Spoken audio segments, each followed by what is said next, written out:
My name is Kenneth J. Winters, Kenneth, J. period, Winters, Winters.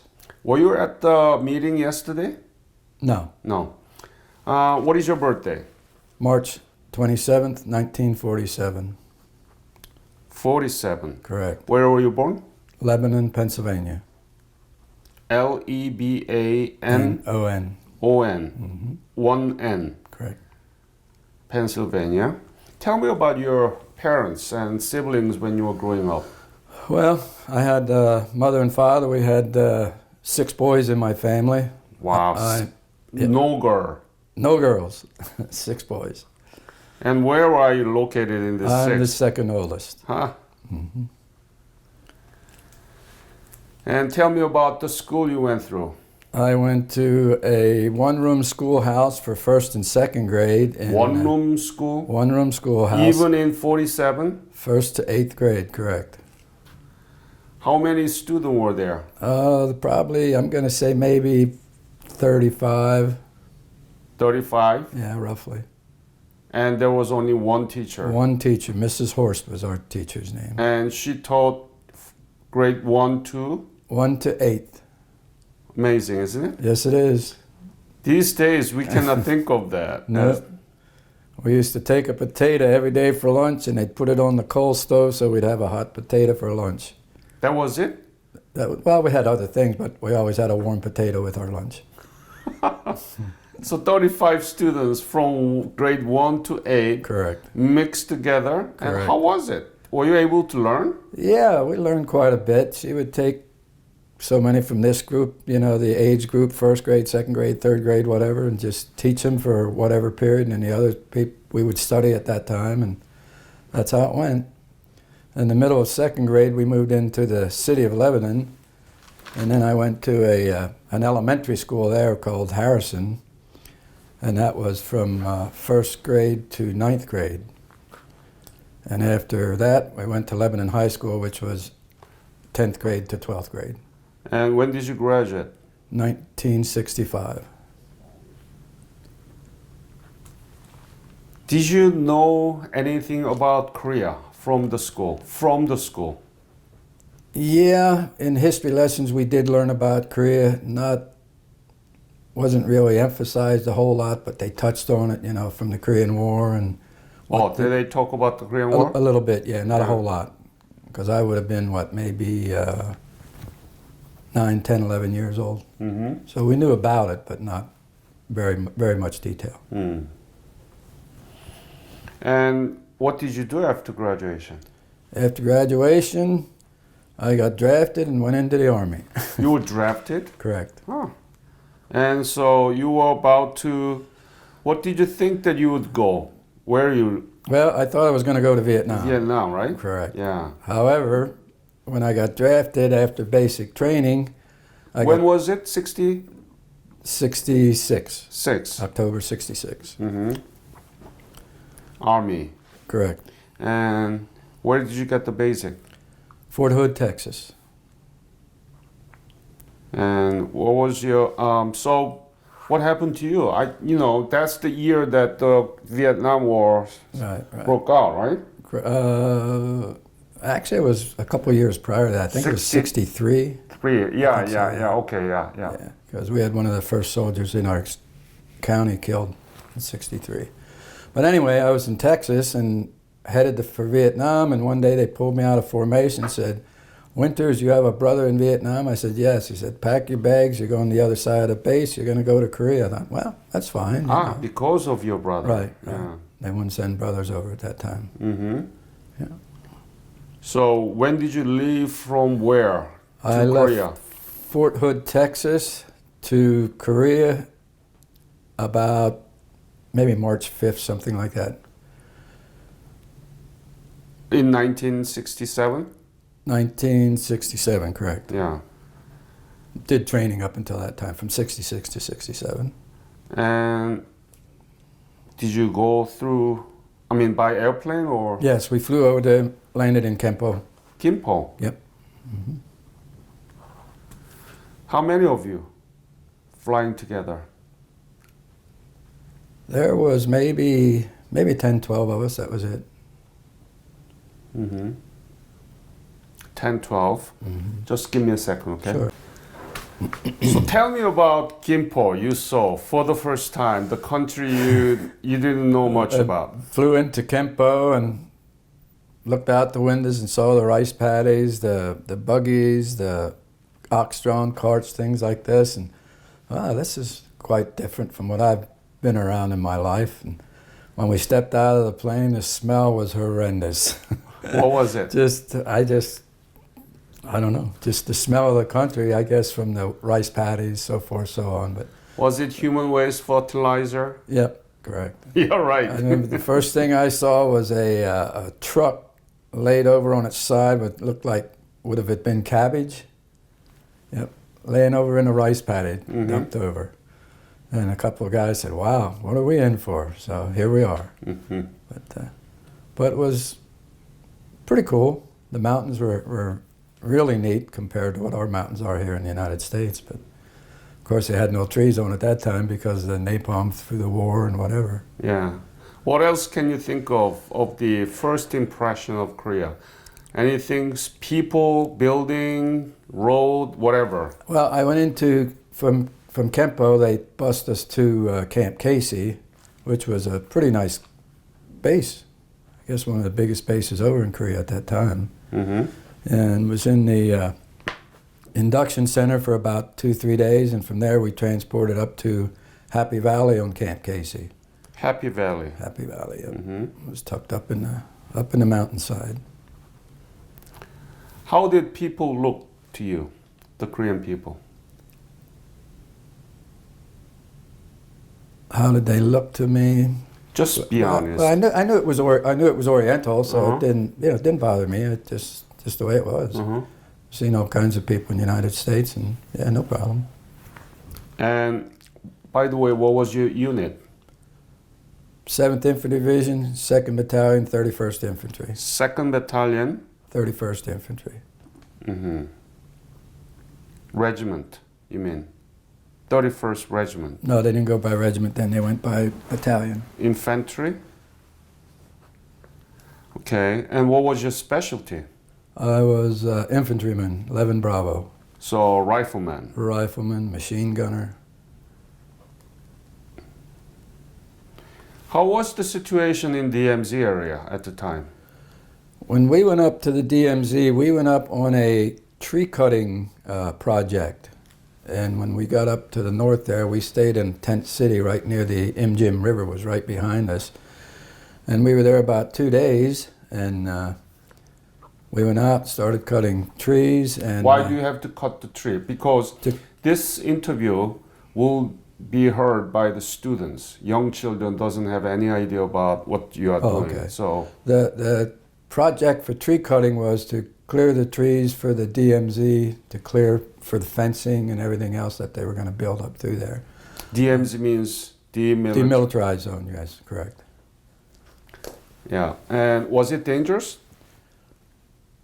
Were you nervous? Because North Koreans might, encounter you. I wouldn't say we were nervous. I mean, we knew what we were up against, but being on a tree cutting detail, we figured we were pretty safe. And so we started cutting trees that morning, and at chow time, which is lunchtime, one of our deuce-and-a-half trucks broke down to transport us back for chow. So they put 2 truckloads of men into 1 truck. And we were going up Barrier Road, and we're approaching a hill, and that's when all hell broke out, if I can say that. But with an ambush from the North Koreans. Really? Correct, yes. My unit had 17 men killed, or 17 men wounded, and 3 men killed that day. Give me the details. How it happened, when exactly? Do you remember Yep, the day? August 10th, 1967. 67. About noontime. Uh-huh. Mm-hmm. Tell me the detail. Well, like I said, we were going up this hill and we heard this popping, and what the hell is this? Didn't think much about it. Then people started screaming, and we saw some North Koreans coming up toward us with bandoliers of hand grenades. How close was it? I would say probably 100 yards to 70 yards. 100 yards. Yes. Damn, so close. Yes, very close. Were you afraid? At that time, I thought, well, I got to get the heck out of here. So I jumped off the truck, and people were screaming, and I got on the side of the truck, and a hand grenade come over the truck, and I was in the mushroom effect of the hand grenade. So the hand grenade hit here, threw me out into the hill, maybe about 30, 40 feet up on a hill, and there was bullets hitting around me and things like this. By this time I was wounded. I was shot by an AK-47 and hand grenade. So some of my troops were trying to get me down to safety with all this shooting going on. And then what I remember from that point on, I was in shock. So I still remember a little bit. The firing had ceased, and the ambulance came. Of course, my fellow guys were putting bandages on me, so forth, so on. The one guy came up to me. I thought his eye was shot out, but it was just a big wound on his head. And then what I remember next was they put me in an ambulance, took me to an aid station, and there was Skaggs was a fellow next to me in the aid station, and he had a sucking chest wound. I'll never forget that. And they cut my clothing off, said, well, Winters is going to make it, just keep working on him. Where were you wounded? I was wounded from the waist to the back of the head. How did that happen? Hand grenades and AK-47s. I had a bullet go through my armpit, ripped my armpit open in my arm, had a bullet in the back of the head here, shaved me. Had shrapnel wounds go in the side here, up through my lungs. I had a punctured lung. And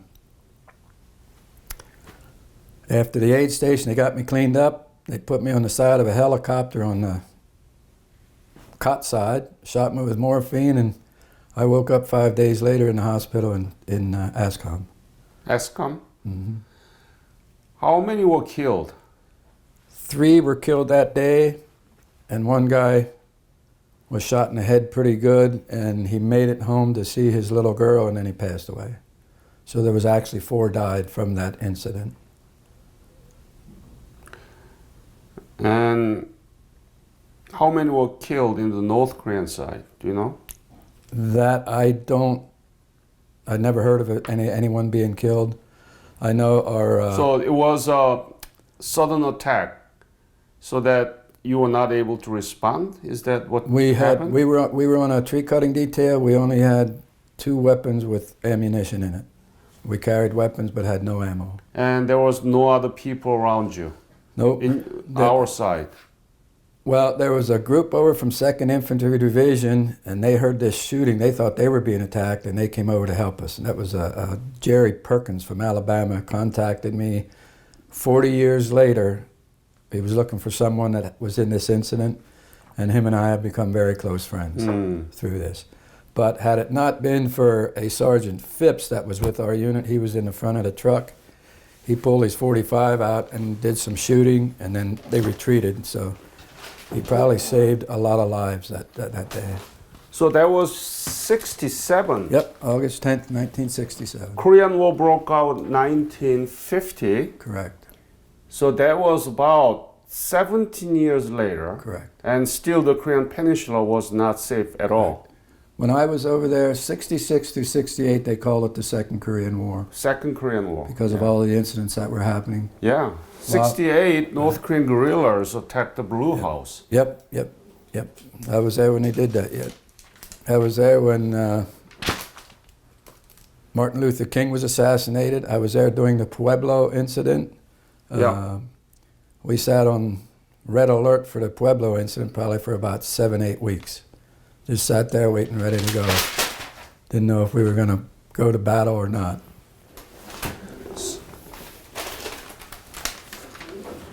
So tell me about after that, what happened to you? Did you continue to station there? I got out of the hospital about 2.5 months later, and I got back to my unit at Camp Casey. They were back at Camp Casey by this time.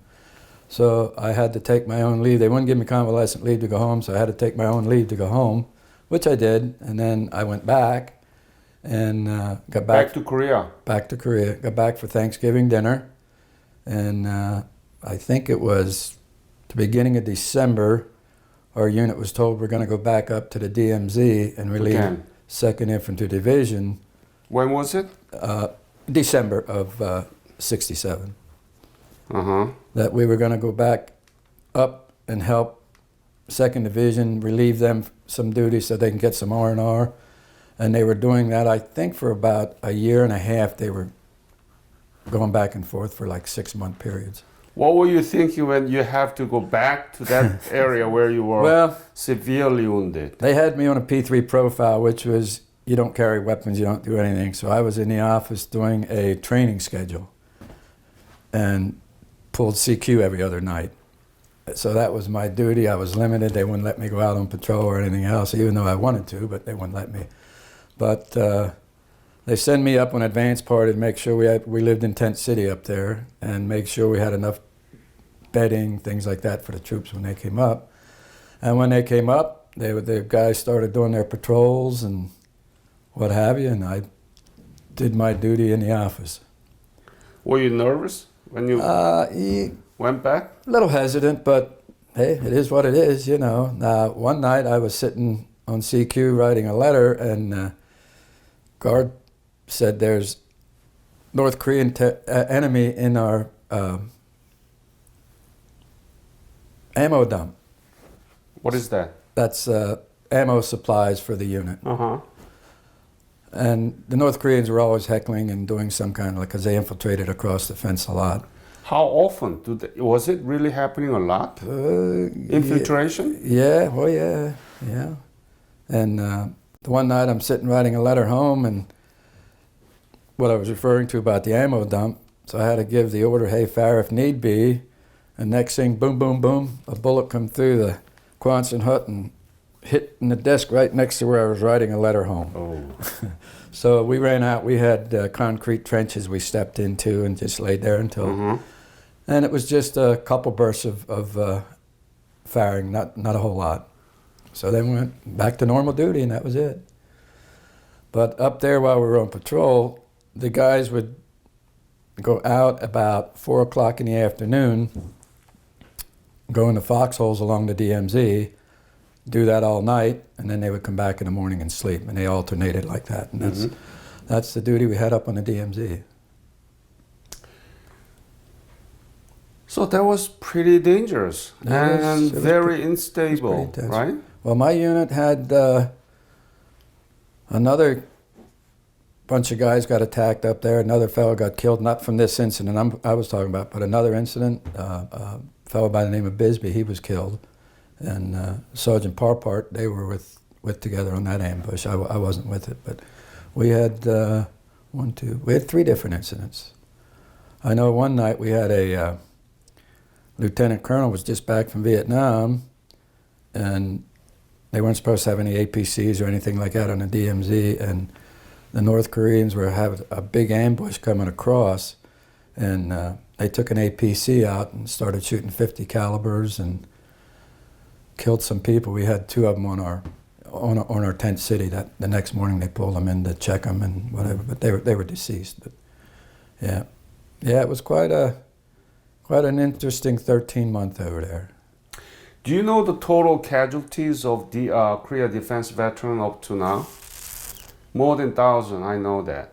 Yeah, I know it's more than that. I may have that in some of my paperwork here. But it's been quite a bit. I know one time when I was in the hospital, I think the choppers brought people in there probably 2-3 times a week. One time they ambushed a mess hall that was having dinner, and they brought some of those people in. I mean, numerous times they flew people in. And actually in the hospital, when they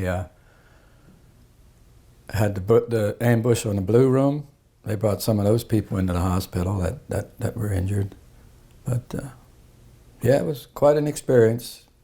Thought I was lucky not going to Vietnam, but hey, I'm here to talk about it, so that's fine. People talk about Korean War, and when they talk about Korean War, they talk about Korean War veteran. Right. And they don't know much about Korea defense veteran. Right. How do you define the Korea defense veteran?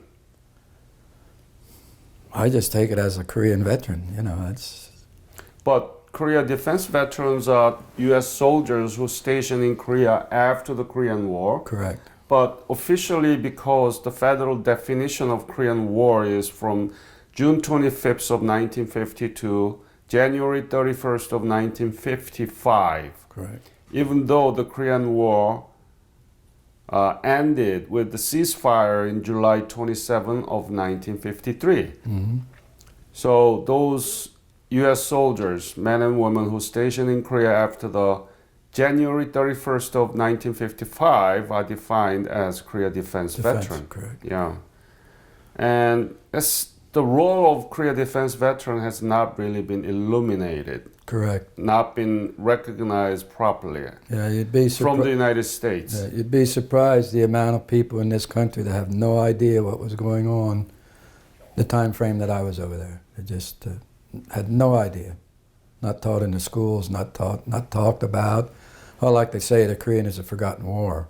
And it's just the way it was. It's a continuation of forgottenness. Correct. Yeah. Correct. Do you know how many retired former U.S. forces that stationed in Korea here in the United States? Total number of who No, I have no idea. been stationed there? No idea. How many were stationed there at one time? One time, yeah. I know when I was over there, I think there was like 38,000 troops. 38,000. Now we have 27,000. Yep. Totally, if we have a rough calculation, calculating the rotation terms, used to be 1 year, but now I think it's a 6 month. Well, we were 13 months. 13 months. 13 months. It's roughly 3 million people who've been there. Right. Yep. It's a big community, but there is no organization at all. That's what we want to do. I want to make an organization for that. Yeah, that would be really nice. Yeah, Mm-hmm. would be very, very, very good. But yeah. Any other incidents or episode you remember there? Well, like I say, there was numerous, not with our unit, but other units. You know that you'd hear about this, you hear about that. And like I said, I've got stars and stripes here with numerous incidents that had happened here. When did you leave Korea? I left Korea in April 1968. Oh, so you were there when the North Korean guerrillas attacked the Blue House, which is Yes. White House in Korea. Yes, I was. Tell me about it. Well, all we knew that there was an attack on the Blue House that a civilian South Korean lady heard, I guess, two gentlemen talking, and I guess they have different dialect from north to south.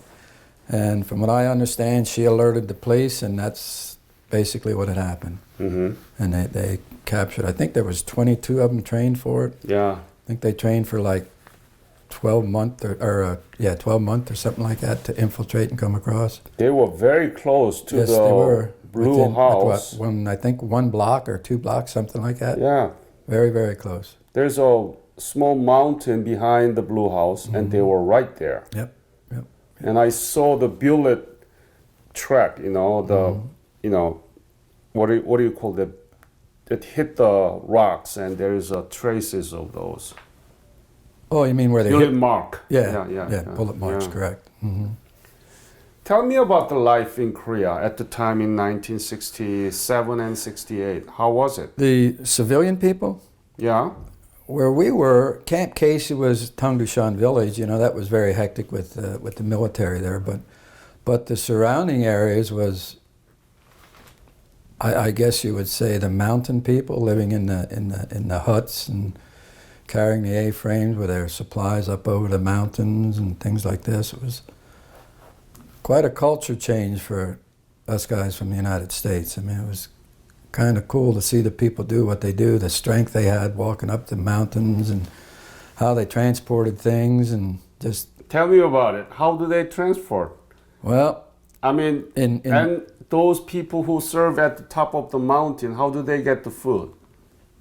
They came down to the villages or the markets, wherever, put it on their A-frames and took it back up over the mountains. I guess some of them had little gardens, as we recall seeing some, but it was... That's how it's been carried. Oh, yeah. I mean, we've seen, down in the village of Tangdushan, we've seen they get a pig drunk on Mockley, and they tie it to the bicycle and take it to market with the pig squealing. I've seen them had rings of beer cans stacked maybe 15 feet high, empty beer cans, tied to the bicycle, going to the market. I think I have pictures of the one in here. They were actually carrying a telephone pole between two bicycles, transporting it. I mean, it just, and they carried like the cabinet behind you there. They carry stuff like that on their A-frame. Just amazing the stamina that the people had. You know, just determinedness that they want to carry out mission, right? Exactly. Yeah, that's Korean. And the Korean people were very friendly to us American soldiers. I mean, very, very friendly. Mm-hmm. I think some of the biggest things that I remember was when we were down south at Camp Casey. If we'd do on patrols or whatever we would do, the young kids would just follow us for days. And they'd sit next to you hoping for food or something like that. So I'd carry candy and give them some candy or give them food, but they would not eat it. They would put it in their pockets and take it home. Just amazing. The closeness of the families, I guess you could say, just very, very close. You mean they preserved it for the family? Yep, would not eat it. Sometimes I would make them, you eat, and they would eat, you know, but they want to stuff it in their pockets to take home. But that's yeah, just awfully nice. Amazing, yeah. So still, again, we're talking about 17 years after the war. Correct. And you know that everything devastated right after the war. Still, children were looking for food. Correct. From the GI. Correct. Yep. They'd follow you for, if we had a 2-3 day training session, they would follow you for the whole 2-3 days and follow you back to the village. They'd sleep on the ground, whatever. They always had the little lighters with them, and they'd stab toads, frogs, whatever, heat them up and eat them. It was just amazing. If our kids in this country would have to do that, I don't know what they would do. But yeah, it was quite a culture shock. Have you been around the nation, Korea, while you were there? We tried. Well, we had a lot of duty, so we got into Seoul 2 times. How was Seoul? Tell me about it. Hectic. Driving was crazy. My buddy from Maine, he said, let's get in a taxi and just drive to Seoul, because they didn't have traffic lights or anything, and zoom, zoom, zoom, cars zigzagging in and out all over the place. But we got to see some things in Seoul, the Blue House, things like that. We went up a gondola or a cable car, great big one. Yeah. And my buddy, he was scared. He didn't like that stuff there, but I thought it was pretty cool. He said, we got to go back down on that thing. I said, yep. So, yeah, there was, I don't know how many people were on it, but we were just crammed in there like sardines. But have you been back to Korea since then? No. No. Do you know about contemporary Korea, about its economy, how well they are? Yes. Tell me about it. How do you know? And what do you know? Well, I listen to a lot of things and I read a lot of things, and I go on the computer and I see things. Like I went on to see Camp Casey before I came here, and just what a change. I mean, it just nothing like when I was there. It just it was very primitive when I was there, and today it's so technologically, I guess, improved and just so modern compared to when I was over there. Yep. Yeah, I mean, I know the auto industry, the textile industry, I mean, they're just phenomenal. I guess they're, what, 5th in the world today? Something like that. What, economy? Yeah. 11th largest economy in the world. 11th slot, okay. But I knew they improved. I know when I was over there, I think they got like, I don't know. Way down there. 20 cents an hour or something like that, if it was even that much. Yeah. You know 67, the Korea, the people were still looking for, the children looking for food in the street. Yep. And now it's 11th largest. By 2030, our economy will be ranked number 7 in the world. That's fantastic. You know Samsung, Hyundai, right? Mm-hmm. And they are the largest chip maker, the computer chip maker in the world. Yep. We are the largest shipbuilder in the world. Shipbuilder? Yeah. Oh, I didn't realize that. Yeah, largest. Good to know. Good to know. You know, in 1970s, when we made the first very large oil carrier. Mm-hmm. You know, it's a heavy industry by Hyundai and shipping. We got the order from Turkish businessmen to make a very large oil carrier. Mm-hmm. We never knew how to build it, so we learned how to build it from Scott and Japan, Right. and we began to build for the first time in our history. And because it's so large, you have to build two. You know, the first half and the other Right, half built right. separately, and then you have to put that together. Right. Do you know what happened? No. It didn't fit. When they were about to put that together? together, it didn't fit. What engineering flaw? Yeah, Yeah. because we'd never done it before. Right, right. Well, I know up in Bath, Maine, where they build some destroyers for the is it the Zimbo or whatever it is? Mhm. There, they build those ships in sections and put Yeah. them together as they go. Exactly. Yep, yep. We didn't know how to put that together, but from there, we became the largest shipbuilder in the world. That's fabulous. Yep, that's fabulous. I guess how are the people today versus when I was over there? The education and stuff like that. I guess it's so much more intensified. Is there a lot of poor people in the country yet? There are poor people everywhere, Right. Oh, but right, still, it's the 11th largest economy in the world, so Right, it's right. pretty good. Right. How much were you paid at the time? I had $120 a month. $120? Mm-hmm.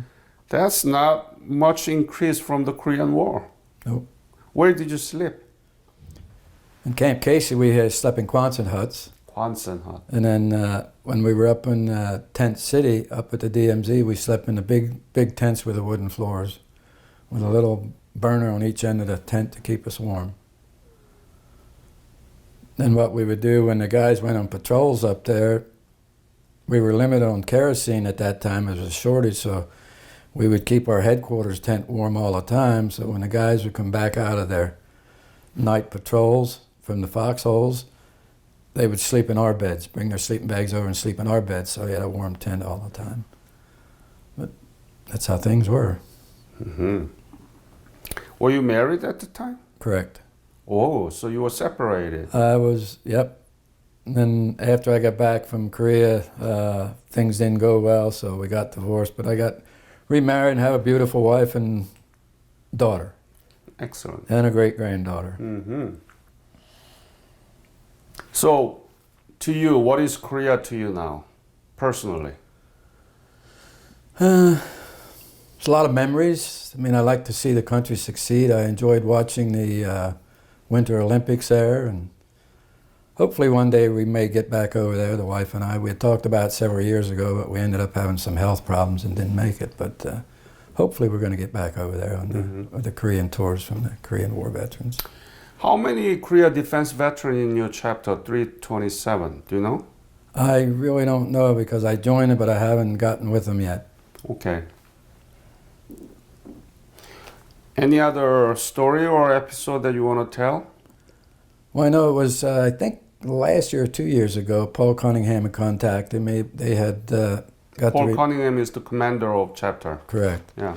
He had contacted me over in Hershey. They had a funeral service for remains they found from a soldier over in Korea. So I attended that funeral, and that was pretty interesting. And they had a map of North and South Korea there, and how many people are still lying in there somewhere. You know, and it's the numbers are quite huge. Mm-hmm.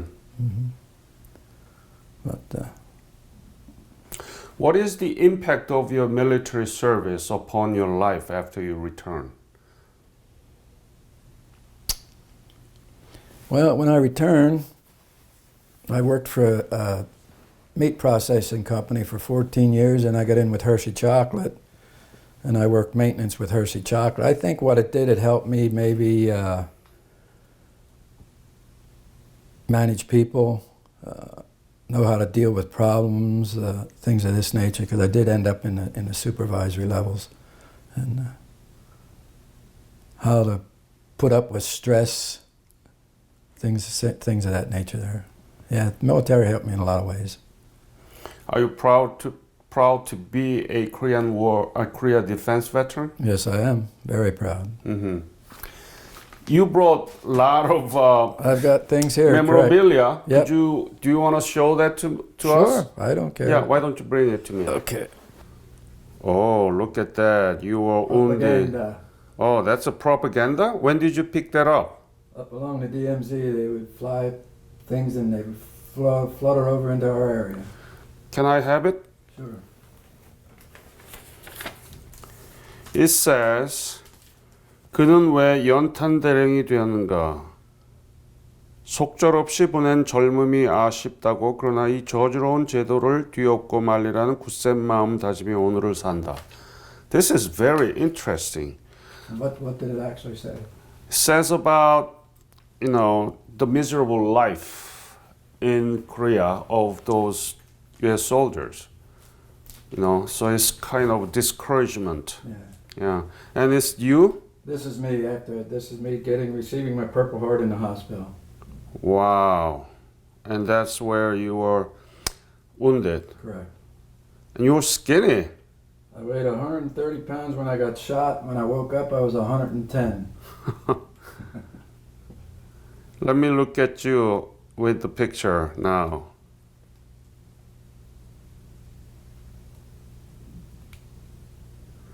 Yeah, these stories and the role played by the Korea defense veteran need to be illuminated. Oh, yes.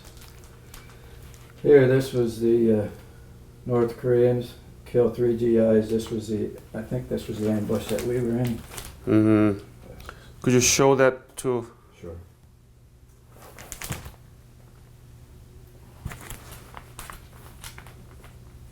Yes. Yep. This was other articles here. The other ambush I said that our troops, our unit was in. This fellow here is probably the one that saved our lives the day we were ambushed up on the Barrier Road.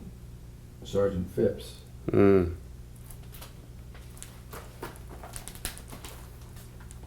This is one of the fellows in our unit that died in that other ambush, and they were having a funeral service at Kempo Airport.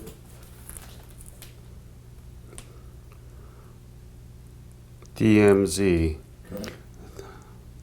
Division Patrol ambushed in DMZ. Yep.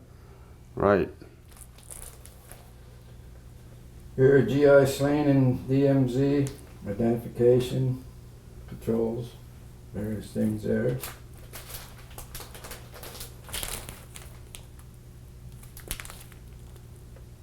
You don't want to see these. These are the dead soldiers I have pictures of. Yeah, sure. You want to see them?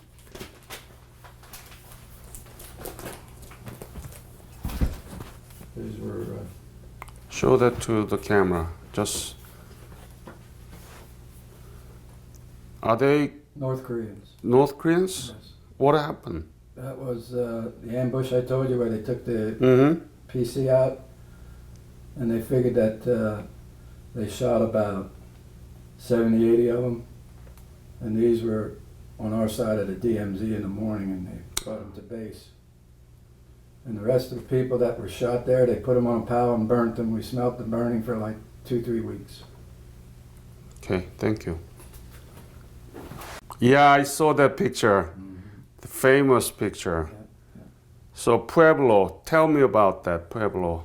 We were there January of '68 when the Pueblo was seized, and we sat on red alert for many, many weeks. Didn't know if we were going to go to war or just what was going to happen. That's American spy naval ship, right? Correct. Was abducted by the North Koreans and still there in North It's a Korea. museum up there. Yeah, today, yeah. correct. Yeah. Purple Heart, United States of America. Established by General George Washington at Newburgh, New York, August 7, 1782. To Private First Class Kenneth J. Winters. That's good.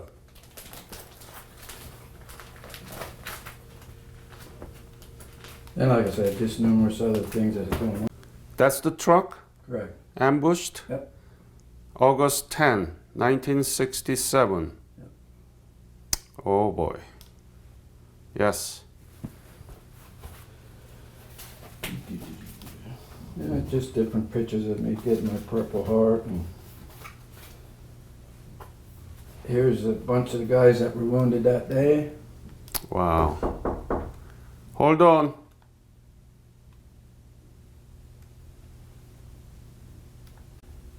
Yep. I don't know how many people have this, but my nephew was over in Korea in the 80s. Yep. And they took some of the barbed wire fence they took down and made a Yeah. memorial. And he gave it to me. He said, "You deserve this more than I do." So Yeah. it was very nice. Yes, that's Korean money. Mhm. Yep. Korean won. Yep. And then there's pictures of different things on the base and whatever. Matter of Yeah. fact, here's some up on the MDL. Some of the things we found up there. The fence, you know, see today the fence has the bunkers and